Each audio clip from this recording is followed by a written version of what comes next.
Okay, so it's been a minute since I've made a video, and since I've really played Black Ops 6, I've spent a lot of my time recently revisiting World at War, and a link to my retrospective for that game is down below in the description. I did jump back in for Citadel and complete the Easter egg, which I absolutely loved. It's by far my favorite map of Black Ops 6 so far. With that said, Season 2 launched, and it's now on its way out. And with the release of Season 2 came the release of Black Ops 6's second DLC map already, the Tomb. Now I want to preface, Treyarch made it very clear when marketing this map that it was going to be smaller scale and akin to Liberty Falls. Map review link below in the description. So believe me, I came in with the mindset, and from a gameplay standpoint, I love the idea of having smaller scale maps. It's akin to the days of World at War and Black Ops 1. You just jump in and have some fun. It's something I would have wanted Black Ops 3 to do, which they did end up doing with Black Ops 3 with the release of Zombie Chronicles, which honestly just solidified that game as the ultimate best bang for your buck Call of Duty Zombies experience to this date. I'm not against small scale maps, and if it's balanced out with more expansive and immersive experiences, what the hell? What I am against, and what in my opinion is the Tomb's Achilles heel, is the direct comparison it makes to itself with Origins. When I entered the Dark Aether for the first time and heard that classic and iconic One Way Out theme from Origins, I kinda cringed. The Tomb in its own regard isn't a bad map, I want to make that very clear, but it's no Origins, and whenever I load into the Tomb and hear that amazing score, it just makes me beg the question, why am I not playing Origins? When Citadel was revealed, a lot of people compared that map initially to Horizon Drac, simply based off the castle aesthetics of the two maps. With that map's release come and gone, I can now for certain say that I'm not really reminded of Horizon Drac when playing Citadel. And part of that reason is simply put, it's not a half-assed rehash of Horizon Drac. Does Citadel take inspiration from DE? Absolutely. The elemental swords harken back to the elemental bows, with having a base variant and 4 elemental upgrades. However, for the first time, these wonder weapons took a melee slot instead of your one of 2 weapon slots. It was unique in that regard, and different. In the Tomb, the Ol's arrow is just the Ol's arrow. It's not different, and it's certainly not unique. The process to obtain the staff might be unique compared to Origins, and the experience, however, when using the weapon is uninspired at best. I could get this experience served on a more appetizing platter in a much greater, grander fashion on Origins. So I did. I booted up the tried and true, and I had a fucking blast. Origins was made at a time where the game mode was turning towards a new direction. Jason Blundell was settling in as the new head of the Zombies game mode, and for his second map as lead in Black Ops 2, capped off Black Ops 2 in epic fashion. Black Ops 2 was one of the most unique and at the time divisive games in the Call of Duty Zombies series, and ended it off with a map that left fans wanting more. Origins helped breathe new life into the game mode, where in contrast the Tomb is seemingly gasping for breath. I praise Liberty Falls for righting the wrongs of the jetgun, and I stand by that. Liberty Falls is my most played map in Black Ops 6 because of how much I love playing with the jetgun. It also happens to be the most played Black Ops 6 map in general, which I feel like is why Treyarch was pushing for a more casual Liberty Falls quote-unquote experience with this map. In regards to the jetgun, it was an amazing decision on their part to rework a wonder weapon that desperately needed it. The Ice Staff, however, didn't need to come back. In fact, I can't think of anyone really wanting the Ice Staff to return. When the Great War map back in the day, yes, that was discussed, but it's now ancient history.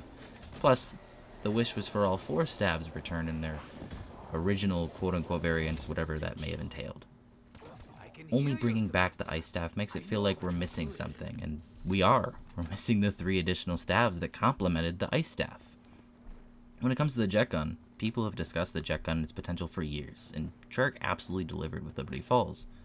In the Tomb, the Ice Staff feels more like an afterthought. Is it fun to use? Absolutely. Does having the Ice Staff make me want to play the Tomb? No, because I can get the better overall experience with a far more fluid gameplay loop, better atmosphere and characters, and immersion on Black Ops 2 or 3. You see what I'm saying here?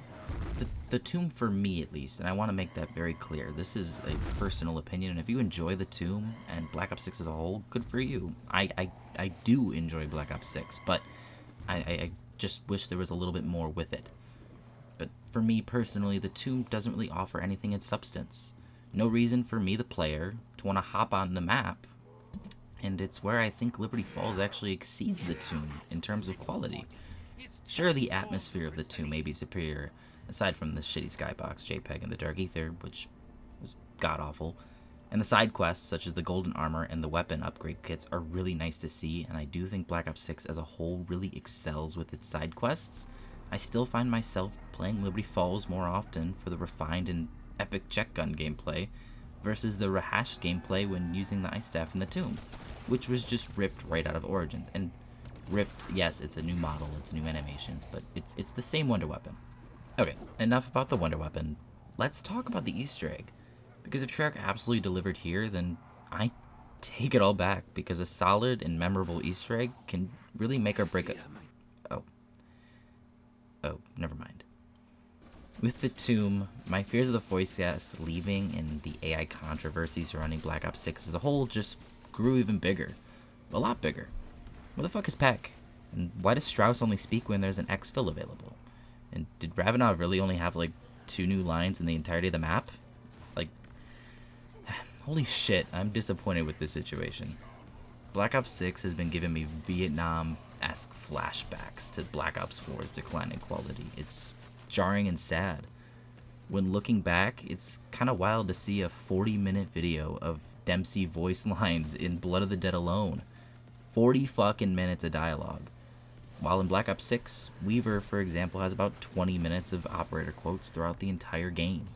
Granted, they have added more in a recent update, but conversation quotes as a whole for the tomb cap out at about 5 to 7 minutes. And again, compared to Blood of the Dead, that map has about 12 to 13 minutes of character dialogue, combined with all of the additional map-specific voice lines. It's apparent to most of us now that something is up over at Activision when it comes to their voice actors. I hope it'll be their downfall, because sometimes some things need to fall apart for any substantial change to happen. Because if it doesn't, this will be the normal. We as the consumer need to speak with our wallets and not our words. We wouldn't be here right now if it wasn't for the amazing characters and dialogue shared along the way. I constantly see people online still quoting the "that's not a lever Richtofen" line over a decade later. Character interaction and the interaction made with players goes a long way. It's why the mobsters on Mob of the Dead are so memorable, and why the Victus crew initially gave people a bad taste in players' mouths.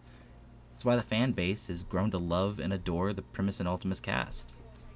Characters in their humanity, good or bad, stick with the players. It's something I feel is missing from Black Ops 6. Even with this new crew, I don't see the fanfare for them like with past crews. We don't really even know a whole lot about these guys, besides Maya, who, up until this map, has been a standout.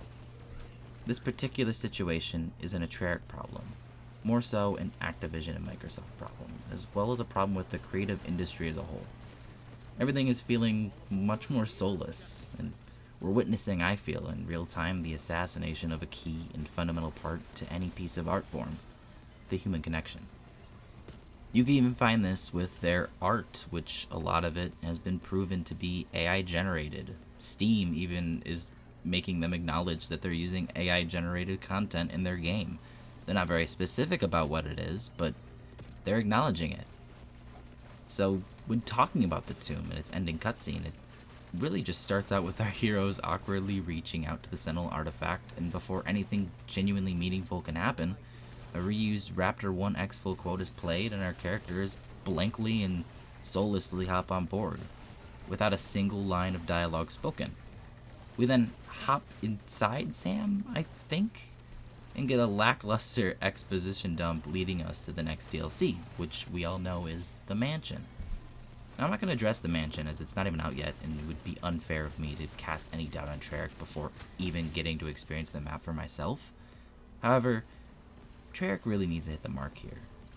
Fans are really split on the tomb, more so than any other Black Ops 6 map thus far, and it's a shame after writing off the highs of Citadel. I just don't see it. If these voice actor rumors are true, and given Samantha's actress's departure and recast, and now the lack of any voice lines from a majority of our characters in the tomb, I'm having my doubts, and that really sucks. because both Terminus and Citadel had some amazing ending cutscenes and mid cutscenes that organically pushed the story forward. We've had some genuine moments with our characters, Maya, let's be honest, akin to Black Ops 3 and most of Black Ops 4 cutscenes. Here, though, they feel like strangers. Lifeless strangers. I don't appreciate the small map argument either, because plenty of small maps have managed to leave a bigger impact. The Tomb, in my eyes, goes for more of a Black Ops 1 style map, and in Black Ops 1, we had Shangri-La and Moon, which are two of the most deepest story-driven maps of the early days of Call of Duty Zombies, with Moon grabbing players figuratively by the balls with a cliffhanger ending that, over a decade later, has yet to be topped.